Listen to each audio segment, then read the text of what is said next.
everyone, welcome back to our YouTube channel English Honors Hub। So आज हम करेंगे skill enhancement course का finance for everyone unit number 1 lesson 2 various financial institutions, bank insurance companies, post office, mobile app based services. So आइए start करते हैं हमारा chapter. सो पहला है हमारा financial institution FI। Financial institution वो ग्रुप ऑफ ऑर्गेनाइजेशन होती है जो कि फाइनेंशियल सर्विसेज कंडक्ट करवाती है बिजनेस में, और इन ऑर्गेनाइजेशंस में शामिल है bank, insurance companies, post office और बहुत सारे अलग अलग फाइनेंशियल इंस्टीट्यूशंस। अब फाइनेंशियल इंस्टीट्यूशंस ना एक इंटरमीडिएटरीज का रोल प्ले करती है, जहां पे वो डिपॉजिटर से पैसे लेती है और लेंड करती है उन कंज्यूमर्स को जिनको की उसकी जरूरत है। फिर है हमारा इम्पोर्टेंस ऑफ फाइनेंशियल इंस्टीट्यूशंस। इसमें पहला है प्रमोशनल एक्टिविटीज। अब फाइनेंशियल इंस्टीट्यूशन फैसिलिटेट करती है innovations by providing venture capital, particular capital और सीड कैपिटल उन एंटरप्रेन्योर्स के लिए जो कि अभी न्यू है और टेक्निकली स्किल्ड है और उनको जरूरत है। फिर है हमारा इंफ्रास्ट्रक्चरल फैसिलिटीज। अब इस फैसिलिटीज में आ जाती है क्रिएट करना इंडस्ट्रियल एस्टेट और टेक पार्क और रोड्स एटसेट्रा। फिर हमारा बैलेंस डेवलपमेंट। अब बैलेंस डेवलपमेंट में हमारा आ जाता है कि जो भी हमारा बैंकिंग एक्टिविटीज है हम उसको एक्सपेंड करना चाहते हैं रूरल और सेमी अर्बन एरियाज में, क्योंकि अभी भी ऐसी बहुत सारी अनडेवलप्ड एरियाज है जहाँ पे ट्रांसफर अभी पूरी तरह से नहीं पहुंचा है।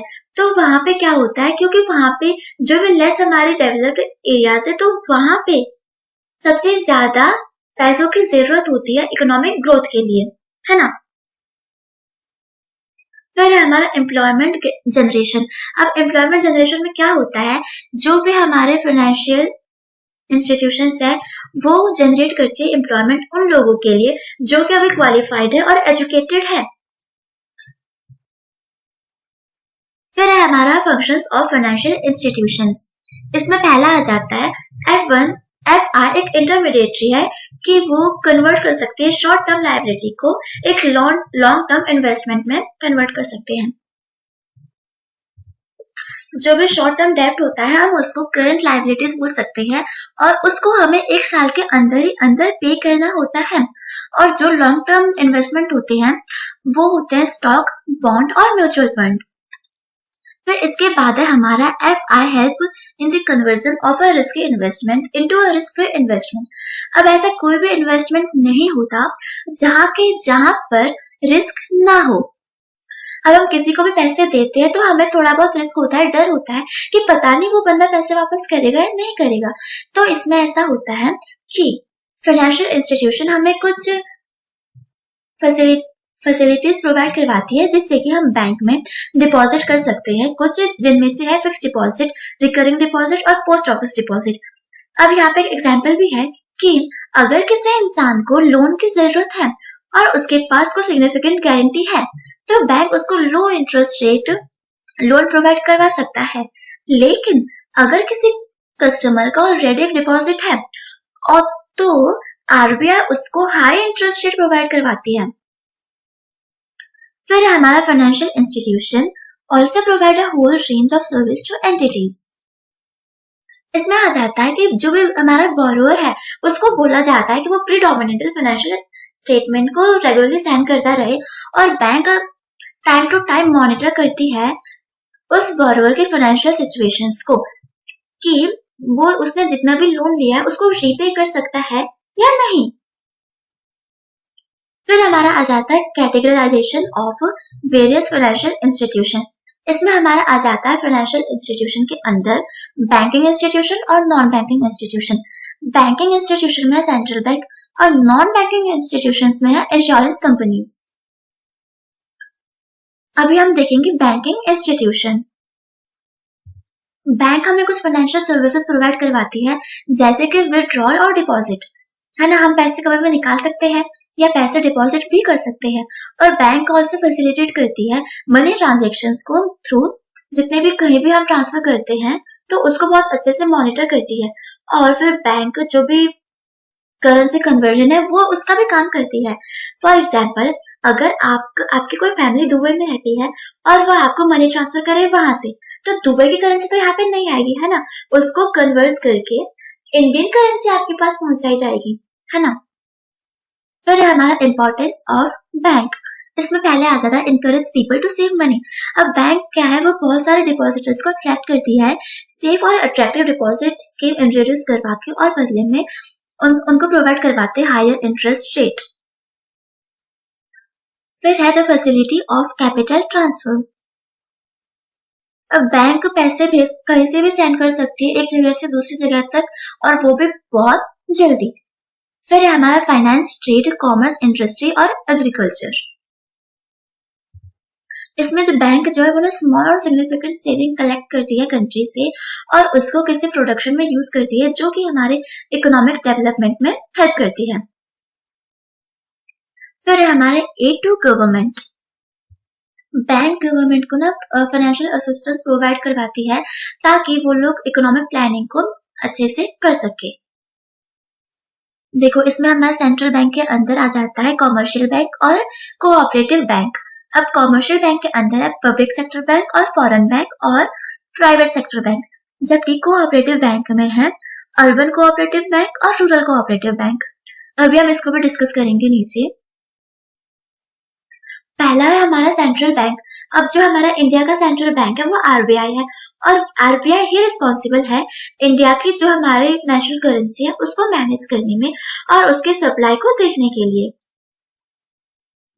अब आरबीआई के कुछ फंक्शंस यहाँ पे दिए हुए हैं। पहला है आरबीआई रेगुलेट करती है इंडियन रुपीज का सप्लाई। फिर हमारा आरबीआई नोट्स को इशू करती है, और ना आरबीआई हमारे सभी तरह की करेंसीज प्रिंट करती है एक्सेप्ट फॉर 1 रुपी नोट, क्योंकि 1 रुपए का नोट नहीं होता। आरबीआई कंट्रोल करती है हमारे सेंट्रल गवर्नमेंट और स्टेट गवर्नमेंट की बैंकिंग फंक्शंस को। फिर है हमारा आरबीआई हर एक बैंकर का बैंक है। फिर है हमारा कॉमर्शियल बैंक। कॉमर्शियल बैंक का प्राइमरी फंक्शन है कि वो डिपॉजिट एक्सेप्ट करे और लोन ग्रांट करे हर किसी को। अब कोऑपरेटिव बैंक में हमारा सबसे पहला है पब्लिक सेक्टर।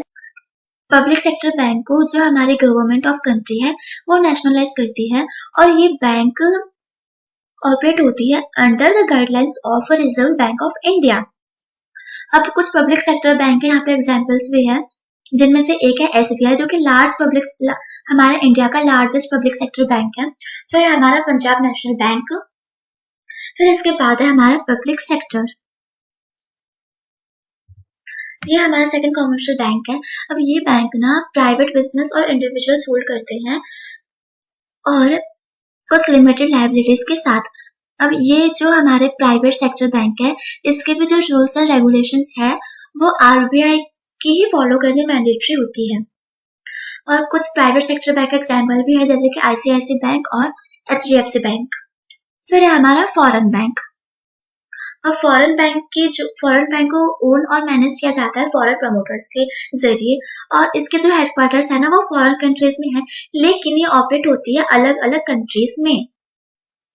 फिर है हमारा कोऑपरेटिव बैंक।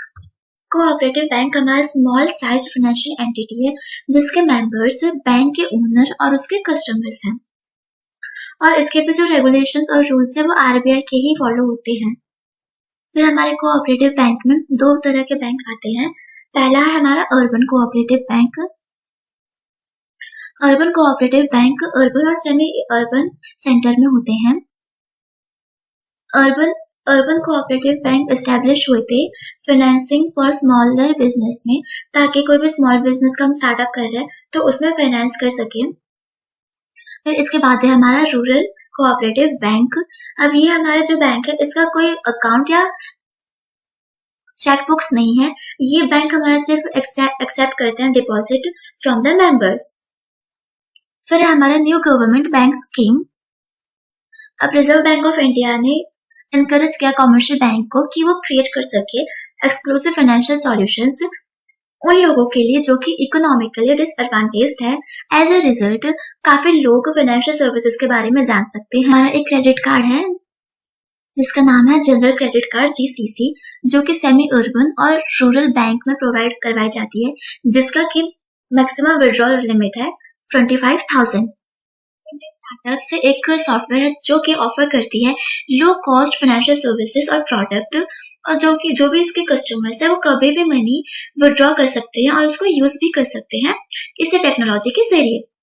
फिर हमारा बैंक LEDAEPS, ये अलाउ करती है आधार इनेबल्ड बैंक कस्टमर्स को कि वो बिजनेस कॉरेस्पॉन्डेंट यूज कर सके और कंप्लीट एसेंशियल फाइनेंशियल ऑपरेशंस भी, जिनमें से कुछ आ जाते हैं बैलेंस इंक्वायरीज को चेक कर सकते हैं, कैश डिपॉजिट कर सकते हैं, कैश विड्रॉ कर सकते हैं और कुछ रेमिटेंसेस भी। फिर इसके कुछ इंटेक्स क्वेश्चंस हैं, इसके आंसर आप मुझे कमेंट सेक्शन में जरूर बताना, और अगर कुछ समझ ना आया हो या कोई डाउट हो तो वो भी आप कमेंट सेक्शन पे पूछ सकते हैं। आज के लिए बस इतना ही, फिर मिलते हैं अगले वीडियो में इस चैप्टर के पार्ट 2 के साथ। तब तक के लिए वीडियो देखने के बाद चैनल को सब्सक्राइब करना बिल्कुल भी ना भूले और वीडियो को लाइक, कमेंट और अपने दोस्तों तक शेयर भी करना है, और सबको भी तो पढ़ना है ना, पेपर आ रहे हैं भाई। Okay, bye bye.